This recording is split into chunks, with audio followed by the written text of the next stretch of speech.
जिला अध्यक्ष पहुंचते हैं एसपी के पास, एक आवेदन देते हैं।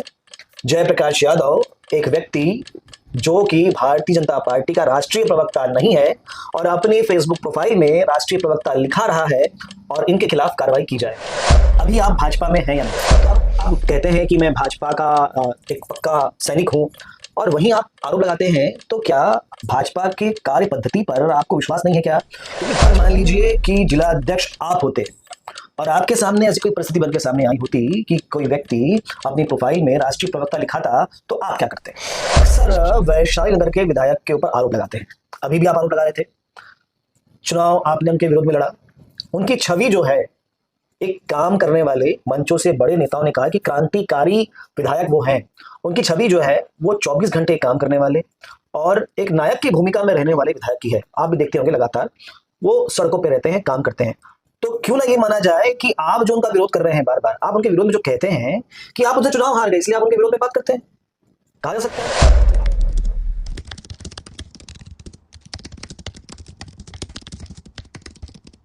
नमस्कार, मैं हूं शिवेंद्र और आप देख रहे हैं 10 सीजी खबर का खास कार्यक्रम तीखी बात। तीखी बात में हम अक्सर बात करते हैं उन विषयों पर जिस पर लोग बात करना नहीं चाहते हैं। तो ऐसी ही तीखी बातें हम करने वाले हैं आज जयप्रकाश यादव से।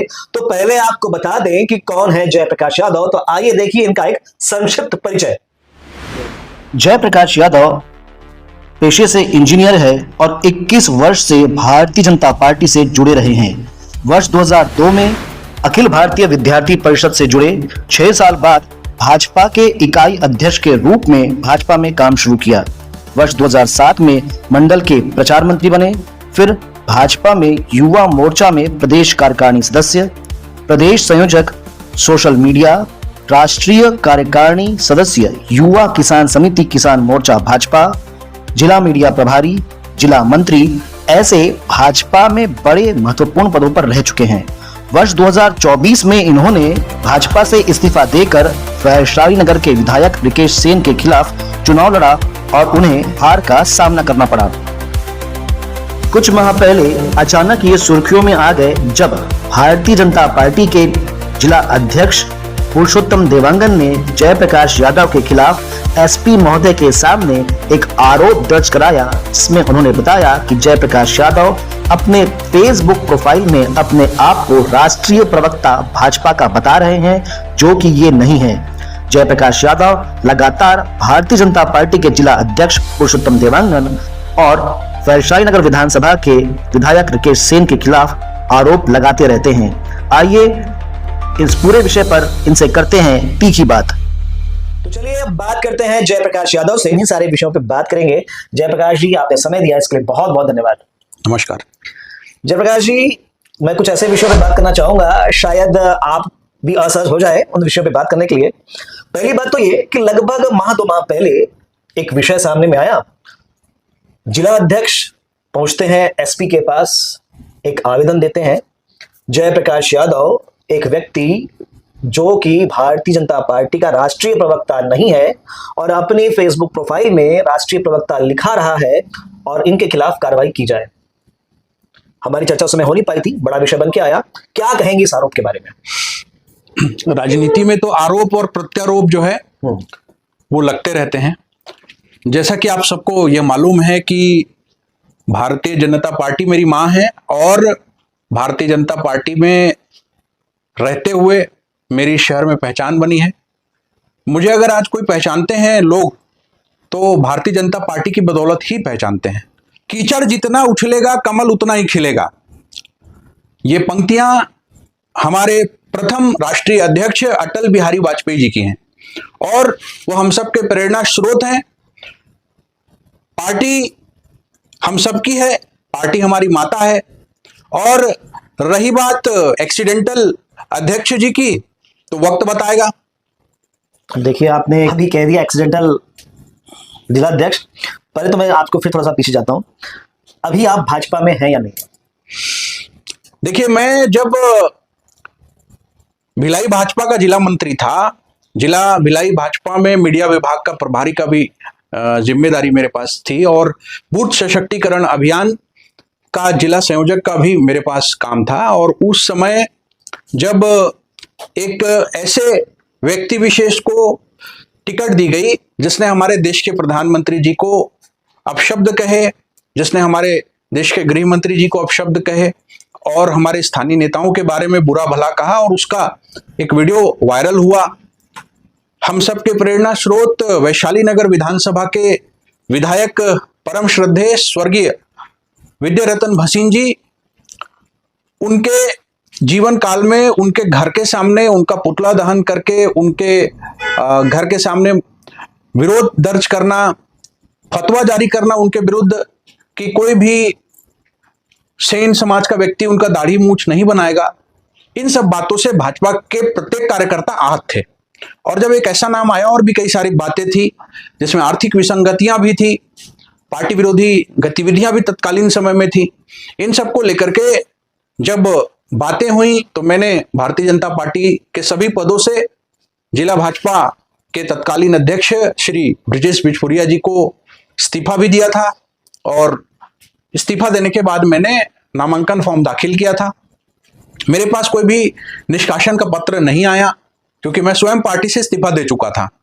उसके बाद में जब 2023 का परिणाम आया, छत्तीसगढ़ में सरकार बनी, सरकार बनने के बाद चीजें आगे बढ़ी। 2024 का चुनाव आया, 24 के चुनाव में कोरबा लोकसभा क्षेत्र में, दुर्ग लोकसभा क्षेत्र में, दोनों जगह मैंने अपने स्तर पर तन मन धन से कमल खिलाने के लिए, नरेंद्र मोदी जी को पुनः प्रधानमंत्री बनाने के लिए जिस प्रकार सभी ने मेहनत की, मैंने भी मेहनत की। और उस समय बीतने के बाद जब पार्टी का सदस्यता अभियान हुआ तो मेरे द्वारा जो भी उसकी ऑनलाइन और ऑफलाइन प्रक्रियाएं होती हैं, फॉर्म भरा जाता है, सदस्यता ली जाती है, वो सारी प्रक्रियाएं की गई। और मेरे पास दीप कमल पत्रिका भी अभी भी आती है, पिछले कई वर्षों से आ रही है, आज भी आ रही है। मैं आपको दिखाना चाहता हूं कि ये अभी ताजा अंक आया है अप्रैल 2025 का, दीप कमल का मेरे नाम पर आया है। इसके पहले महीने का भी आया हुआ है, फरवरी मार्च 2025 का, ये मेरे नाम पर आया हुआ है। तो मुझे ऐसा लगता है कि इतनी बातें काफी हैं। आप कह रहे हैं कि आपके पास दीप कमल पत्रिका भी आती है, आपने पार्टी के लिए काम भी किया, सदस्यता अभियान भी। पर जब हमारी बात जिला अध्यक्ष से हुई थी, उन्होंने कहा था कि आप पार्टी के सदस्य नहीं है। निष्कासन के बाद या आपके इस्तीफे के बाद, जो बात कहें, उसके बाद आपकी पार्टी में वापसी नहीं हुई है, ऐसा उन्होंने हमसे कहा था। ये विषय, इससे भी आप समझ सकते हैं कि वर्तमान जिलाध्यक्ष के पूर्व जब महेश वर्मा जी जिलाध्यक्ष थे, तो कभी उनके द्वारा इस प्रकार का वक्तव्य या इस प्रकार का खंडन उनके द्वारा कभी नहीं किया गया। ये तो अभी जिलाध्यक्ष बने हैं, और ये किनके इशारे पर चलते हैं और किनके इशारे पर ये काम करते हैं, पूरी दुनिया जानती है। मैं आपको रुकूंगा। अभी आपने थोड़ी देर पहले कहा था कि एक्सीडेंटल जिलाध्यक्ष हैं, फिर अभी आप कह रहे हैं किसी के इशारे पर काम करते हैं।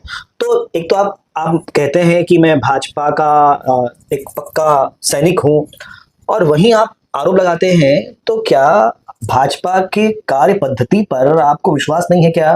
क्योंकि भाजपा ने ही उन्हें बनाया जिलाध्यक्ष, प्रदेश से घोषणा उनकी हुई है, चयन प्रक्रिया अपनाई गई थी, उसके बाद वो जिलाध्यक्ष बने हैं।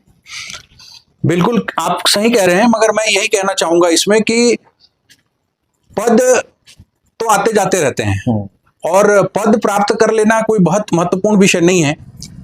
पद में जो रहते उसकी गरिमा है। जैसे कि किसी कार्यकर्ता के लिए एसपी तक जाना, प्रेस कॉन्फ्रेंस कर देना। मैं आपको थोड़ा बीच में रोकना चाहूंगा। अगर मान लीजिए कि जिला अध्यक्ष आप होते और आपके सामने ऐसी कोई परिस्थिति बनकर सामने आई होती कि कोई व्यक्ति अपनी प्रोफाइल में राष्ट्रीय प्रवक्ता लिखाता, तो आप क्या करते? सबसे पहले तो उस कार्यकर्ता को फोन करता, बुलाता, बैठता, बात करता, जो कि पार्टी का हमारा एक बंद कमरे में, हमारी पार्टी में सारी बातें होती हैं, पार्टी की जो भी बातें हैं वो बाहर नहीं आनी चाहिए।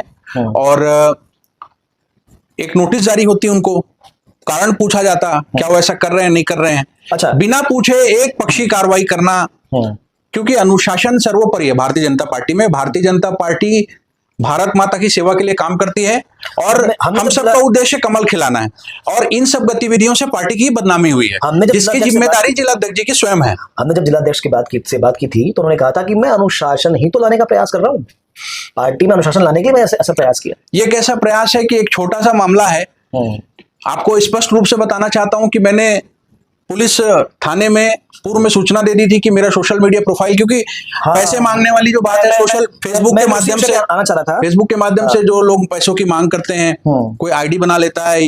विगत दिनों हमारे क्षेत्रीय संगठन महामंत्री माननीय अजय जामवाल जी के नाम पर भी फेक आईडी बन गई थी, उनके नाम से पैसे मांगे जा रहे थे। आपको बताना चाहता हूं कि हमारे छत्तीसगढ़ के मुख्यमंत्री के नाम पर फेक आईडी बन गई थी, और तमाम चीजें होती हैं सोशल मीडिया के दौर में। मैंने लिखित शिकायत विधिवत 21 तारीख को कर दी थी, और उसकी पावती भी है, मेरे पास प्रमाण है। इनके द्वारा 23 तारीख को 24 तारीख को मेरे विरुद्ध जो है शिकायत दी गई, तो इनको यह जानकारी पहले ले लेनी थी कि वो प्रोफाइल मेरी है भी या नहीं है। और विधिवत मैंने जो भी उसके लिए मुझे जैसे जानकारी हुई कि भाई कोई फेक आईडी चला रहा है मेरे नाम पर, मुझे तो पूरा संदेह है कि इन दिनों महादेव सट्टा ऐप बहुत चर्चित है, और उसमें भी आईडी लोग चलाते हैं। क्या उस गैंग में से किसी ने वो आईडी बना करके इस प्रकार के कृत्य को अंजाम दिया है?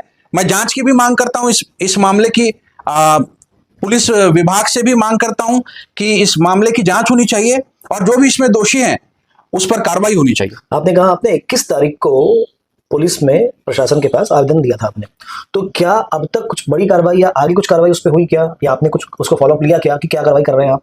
जी, मैंने विभाग में लिख करके दिया हुआ है, मेरे द्वारा दिया गया है कि उस पर क्या कार्रवाई हुई और उस कार्रवाई से मुझे अवगत कराया जाए। चलिए, ये तो प्रकरण रहा। अभी मैं फिर दूसरे विषय पे आऊंगा। आप अक्सर वैशाली नगर के विधायक के ऊपर आरोप लगाते हैं, अभी भी आप आरोप लगा रहे थे। चुनाव आपने उनके विरोध में लड़ा, उनकी छवि जो है, एक काम करने वाले मंचों से बड़े नेताओं ने कहा कि क्रांतिकारी विधायक वो हैं, उनकी छवि जो है वो 24 घंटे काम करने वाले और एक नायक की भूमिका में रहने वाले विधायक की है। आप भी देखते होंगे लगातार वो सड़कों पे रहते हैं, काम करते हैं। तो क्यों ना ये माना जाए कि आप जो उनका विरोध कर रहे हैं, बार बार आप उनके विरोध में जो कहते हैं कि आप उनसे चुनाव हार गए इसलिए आप उनके विरोध में बात करते हैं, कहा जा सकता है कि आपका एक मन में उनके प्रति विद्वेष है, वो द्वेष बीच बीच में सामने आता है। नायक और खलनायक ये जनता बनाती है। फिलहाल तो वो नायक बने हुए हैं। छत्तीसगढ़ में भाजपा के जितने भी निर्वाचित विधायक हैं, जिनको जनता ने आशीर्वाद दिया है, वो अपने क्षेत्र के नायक ही हैं। और 16-18 महीनों में किसी भी अन्य भाजपा के सिपाही ने ऐसा अपने आप को नायक प्रोजेक्शन नहीं किया, पेड प्रमोशन और सेल्फ मीडिया के माध्यम से। ये भी तो एक अनुशासनहीनता ही है, जिसमें स्वयं मुख्यमंत्री जी आते हैं विधायक बन करके, जिसमें स्वयं डिप्टी सीएम साहब आते हैं कवर्धा से, जिसमें स्वयं हमारे ओपी चौधरी साहब आते हैं जिन्होंने कलेक्ट्री की पढ़ाई, मतलब कलेक्ट्री की नौकरी छोड़ करके, जो पढ़ाई करने के बाद नौकरी छोड़ करके जो विधायक बने हैं। तो क्या वो नायक नहीं है? केवल ये अकेले नायक हैं। और ये कैसे नायक हैं जो हवा में गेंद को उछाल देते हैं और वो गेंद जो है आसमान में घूमती रहती है। किसी भी एक बात को जब वो उठाते हैं, वो बात को अंतिम तक क्यों नहीं लेकर जाते हैं? ऐसे कई मामले हैं। मैं आपको बताऊं कि करोड़ों रुपए खर्चा करके अपने स्वयं के जन्मदिन को बहुत विशेष बनाने का प्रयास, जिसमें होर्डिंग्स लगाना, बैनर लगाना, और एक अपील इन्होंने की कि मुझे कोई बुके लेकर ना दें, इस बार छत्ता दें, पुस्तकें दें। हम सबको अच्छा लगा, मुझे भी अच्छा लगा कि बहुत अच्छा प्रयास है, क्योंकि ये गरीबों की सेवा होगी। निश्चित रूप से गरीबों की सेवा होनी चाहिए। और परंतु कुछ लाखों का गिफ्ट मिला होगा, वो गिफ्ट बटा नहीं गरीबों को, वो इनके घर पर ही रखा हुआ है। आज भी किसी भी गरीब को वो गिफ्ट जो आया वो बटते हुए तो किसी ने देखा नहीं, क्योंकि तो हर बात मीडिया में आकर के ही करते हैं। और करोड़ों खर्चा करना, ये तो वही बात हो गई कि 25 पैसे की मुर्गी और 75 पैसे का मसाला। मैं थोड़ा सा इसमें आपको फिर से उठना चाहूंगा जयप्रकाश जी। एक तो जो हमारे संज्ञान में विषय आया था कि उनका जो जन्मदिन था, जो भव्य जन्मदिन बनाया गया था, ये कार्यकर्ताओं ने बनाया था। कार्यकर्ताओं ने सहर्ष वो सारी व्यवस्थाएं की थी और बनाया था। इसके अलावा आपने जो गिफ्ट वाली बात कही, हमने कई मौकों पर देखा है जब हम कवरेज करते हैं, उन्होंने ट्राइसिकल्स बांटी, छाते बांटे और जरूरतमंदों को बांटा। अभी हम कुछ दिन पहले नवरात्र में भी कार्यक्रम देख रहे थे, उस समय भी वो बांट रहे थे। तो मैं फिर से वही कहना चाह रहा हूँ कि कहीं ऐसा तो मुझे लग रहा है कि आप उनसे चुनाव हार गए तो वो आपके लिए एक विलन की भूमिका में ऋषिकेश सिंह जी आ गए, जो कि लोग इतना मानते हैं। मैं तो एक जगह बैठा था दुर्ग में, और मैं, उन लोग जानते नहीं मैं पत्रकार हूं, पर जो दो महिलाएं आपस में बात कर रही थी, तो वो तारीफ कर रही थी कि यार विधायक हो तो ऋषिकेश सिंह जैसा, जबकि वो मुझे नहीं जानते कि मैं पत्रकार हूं। मैं अलग से बैठा था, वो लोग आपस में चर्चा कर रहे थे, और आप इतना विरोध कर रहे हैं। मैं इस बात को यही समाप्त करूंगा, आगे बढ़ाना नहीं चाहूंगा। फिलहाल मैं ये जानना चाहूंगा, अभी जैसा कि बातचीत चल रही है कि अभी आप फिलहाल भाजपा में नहीं है, जैसा बताते हैं, पर आपका मिलना भाजपा के बड़े बड़े नेताओं से होता है, मंत्रियों से मिलना होता है, मुख्यमंत्री तक से आप मिलते हैं, तो क्या बातचीत होती जनहित के मुद्दों को लेकर मैं जाता हूं और लोगों की मदद जो है हमारे नेतागण करते हैं और सहर्ष करते हैं। जनहित के मुद्दों पर भारतीय जनता पार्टी काम करती है और सारे हमारे नेता बढ़ चढ़ के उन कामों को करते हैं। और इसी वैशाली नगर विधानसभा में ऐसे कई मामले हैं। ट्राइसाइकिल की आप बात कह रहे हैं, कई मामलों को तो मुख्यमंत्री तक हम लोगों को लेके जाना पड़ता है, कार्यकर्ताओं को। यहाँ तक कि हमारे भाजपा के पार्षदों को भी इन बातों से आज के ऊपर तक बातें लेकर जाते हैं, तब कहीं जा करके, क्योंकि एक उन्माद में जो एक स्थानीय जो व्यक्ति विशेष चल रहे हैं, उस तरह से उन्माद में चलने से काम नहीं होगा, क्योंकि उनके कार्यों में, कार्यशैली में मजदूर नहीं दिखाई देता कहीं पर, जो कि मजदूर वैशाली नगर में रहता है। उनके कार्यों में कहीं वो मध्यम वर्गीय परिवार की पीड़ा नहीं दिखाई देती, जो कि पाई पाई के लिए आज भी संघर्ष करता है। शिक्षा के स्तर को, भिलाई शिक्षाधानी है और पढ़े लिखे लोग हैं, यहाँ के लोगों को आप बेवकूफ नहीं बना सकते, जो कि लगातार व्यक्ति विशेष के द्वारा किया जा रहा है। ये चिंता का विषय है। और चूंकि हम भाजपा के कार्यकर्ता हैं, सिपाही हैं, तो हम सबकी ये भावना है कि हमारा कमल कभी मुरझाए ना यहाँ से, और कमल खिला रहे, और इसी भाव से हम सब चलते हैं। और जो गरीबों की उपेक्षा हो रही है कई जगहों पर, मैं आपके साथ में सभी 37 वार्डों में वैशाली नगर विधानसभा के मैं आपको लेकर के चलूंगा। आप भाजपा के पार्षदों से पूछ सकते हैं, बीजेपी के कई कार्यकर्ताओं से पूछ सकते हैं, जो कि वार्ड में स्थानीय स्तर पर, जमीनी स्तर पर सतत संघर्ष करते हैं। कहीं ना कहीं आज भी दिया तले अंधेरा है, मगर माना कि अंधेरा घना है, पर दिया जलाना कहाँ मना, तो हम दिया जलाते रहें। बिल्कुल बिल्कुल बिल्कुल। आपने भी कहा कि कमल मुरझाना नहीं चाहिए, पर कमल तो अभी अभी खिला है, 1.5 साल भी नहीं हुआ है। अभी काम करने दीजिए, समय है, योजना बनाने दीजिए। पहली बार विधायक बने हैं, सीखने दीजिए, काम करने दीजिए, थोड़ा अवसर तो दीजिए। काम करना चाहिए, पर अपने एक्सीडेंटल के थ्रू कार्यकर्ता के पीछे षड्यंत्र नहीं करना चाहिए। चलिए, आप षड्यंत्र, मैं अकेला नहीं हूं, एक विषय पर और भी अन्य ऐसे कार्यकर्ता हैं जो इनके टारगेट में हैं, अब पता नहीं, जिनको ये अपने राजनीतिक प्रतिद्वंदी मानते हैं। अब देखिए, राजनीति में तो सब चलता है। मैं थोड़ा दूसरे विषय पे आना चाहूंगा जी। जब ये प्रकरण हुआ था, आप वाला प्रकरण हुआ था, आपने एक फेसबुक पोस्ट डाली थी, एक वीडियो जारी किया था, वो था भारतीय जनता पार्टी के प्रदेश कार्यालय का, जहां पर आप मिलते हैं जिलाध्यक्ष से, कान में कुछ खुसाफुसी होती है, दोनों हंसते हैं, वो कुछ कमेंट्स आपने किया था, वो बात फिर आई गई रह गई, क्या बात थी? श्री पुरुषोत्तम देवांगन जी से हमारा सुपेला में कभी, जैसे एक शिव प्रसाद होटल है, वहां पर वो कभी खड़े रहते, मिलते शाम के समय, तो हमारा आना जाना होता रहता है। तो वो बैठते थे, बात होती थी। तो वो अक्सर 2023 के बाद से मुझे जब भी मिलते थे कहते थे कि आप पार्टी के निष्ठावान सिपाही हैं और आपको पार्टी जो है लेगी ही, हमारा भी प्रयास रहेगा। इस प्रकार की अच्छी बातें वो कहते थे, सकारात्मक बातें मेरे विषय में कहते थे। और चूंकि आपने चुनाव लड़ा है, तो ये बातें वो कहते रहते थे। तो मुझे भी लगता था कि ये मेरे शुभचिंतक हैं और अच्छे हैं, अच्छे सभी कार्यकर्ताओं को लेकर चलने की भावना है इनमें। पर जब ये कृत्य सामने आया, जब एक प्रेस कॉन्फ्रेंस और एक शिकायत पत्र कार्रवाई को लेकर के, तो मैं हतप्रभ रह गया। और लोगों के तो मुंह में 32 दांत होते हैं, एक्सीडेंटल के तो पेट में 32 दांत हैं। ये दुर्भाग्यपूर्ण है। और जो बातें हुई वो यही सब बातें हुई, और सामने मुंह में राम और बगल में छुरी वाली कहानी थी इनकी। चलिए, आप सामाजिक क्षेत्रों में काफी व्यस्त रहते हैं, तो अभी फिलहाल किस प्रकार की सामाजिक गतिविधियां आपकी चल रही है? अभी वर्तमान में भारतीय जनता मजदूर ट्रेड यूनियन काउंसिल छत्तीसगढ़ के प्रदेश महामंत्री के दायित्व होने के नाते श्रमिकों और मजदूरों के बीच में हम लोग काम कर रहे हैं। कई बार ऐसा देखा जाता है कि कई श्रमिक वर्ग के, मजदूर वर्ग के जो लोग हैं, वो उपेक्षा के शिकार होते हैं। कई दुर्घटनाएं होती हैं प्लांट में, तो उन जगहों पर जब हमें जानकारी मिलती है तो हम जाते हैं और उनके परिवारजनों के साथ खड़े होते हैं, मुआवजे की मांग को लेकर के, मृत्यु उपरांत सहायता को लेकर के। कई बार दुर्घटना हो जाती है, जैसा कि अभी हाल में एक घटना हुई थी, एक मजदूर का हाथ कट गया था, तो उसके लिए उनको 5 लाख रुपए की राशि संघर्ष के बाद दिलाई गई। बीच में ऐसा और 2-3 मामले हुए थे। तो ऐसे मामलों को लेकर हम लोग लगातार काम कर रहे हैं, सक्रियता से काम कर रहे हैं और श्रमिकों और मजदूरों के सुख दुख के साथी के रूप में साथ खड़े हुए हैं। इसके अलावा अखिल भारतीय यदुवंशम महासभा छत्तीसगढ़ प्रदेश के अध्यक्ष के दायित्व के नाते अपने जिस समाज से मेरी पहचान है, यादव समाज से, उस समाज के संगठनात्मक ढांचे को सशक्त और मजबूत बनाने के लिए भी प्रदेश भर में दौरा प्रवास करके सबको संगठित करने का काम, अधिवेशन सम्मेलन करने का काम, ये सारे काम हम लोग आज कर रहे हैं। इसके अलावा एक सामाजिक कार्यकर्ता होने के नाते जो मुझसे हो सकता है बेहतर समाज के लिए, वो मैं करता हूं। और मेरे पास अगर कोई 10 काम लेकर के आता है तो 10 में से मैं 6 काम ही कर पाता हूं, 4 नहीं कर पाता। पर मेरा प्रयास वो जो काम 4 नहीं हो पाते उनके लिए भी ईमानदारी से रहता है। अपना राजनीतिक भविष्य कैसा है? क्या सोचते हैं अपनी राजनीतिक? क्योंकि मैं तो इतना जानता हूं कि अगर कोई राजनीतिक क्षेत्र में कार्य कर रहा है तो कुछ ना कुछ तो महत्वाकांक्षा होती ही है।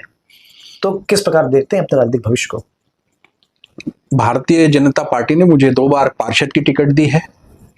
संगठन में हमेशा मैं काम करता रहा हूं।